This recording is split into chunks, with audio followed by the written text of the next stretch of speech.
সারা দেশটাই কি তাহলে ভ্রষ্টাচারীতে ভর্তি? খবর চ্যানেল ইউটিউব খুললেই যে খবর শুনতে পাওয়া যায়, সবাই মিলে ভ্রষ্টাচার বিরোধী কাজে ব্যস্ত আছে, দেশ থেকে ভ্রষ্টাচার দূর করা প্রধানমন্ত্রী অব্দি বলছে।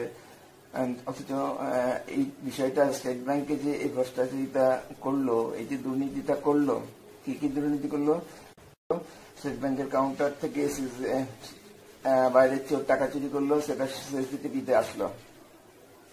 বা স্টেট ব্যাংক সিসিটিভির কথা চুরি হওয়ার কথা অস্বীকার করলো, সিসিটিভি গোপন করে দিল, চোরের কাছ থেকে টাকাটা অব্দি উদ্ধার করলো না, যেটা আমার ফেরত পাওয়ার কথা।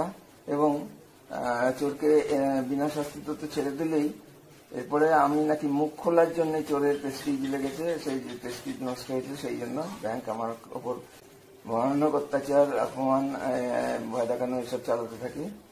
অবশেষে আমি প্রচন্ড উদ্বেগ ও আশঙ্কার ফলে প্রায় প্রাণ সংশয়ের মতো অবস্থা হয়ে গেছিল। তার পিটিশন তো আগে থেকেই ছিল আমার। আমি বাধ্য হয়ে চাকরিটা ছেড়ে দিলাম। তারপরে স্টেট ব্যাংকের চেয়ারম্যানকে আমি চাকরি ছাড়ার পরে 9 বার কমপ্লেন করেছি, অভিযোগ জানিয়েছি, কোনো উত্তর দিল না।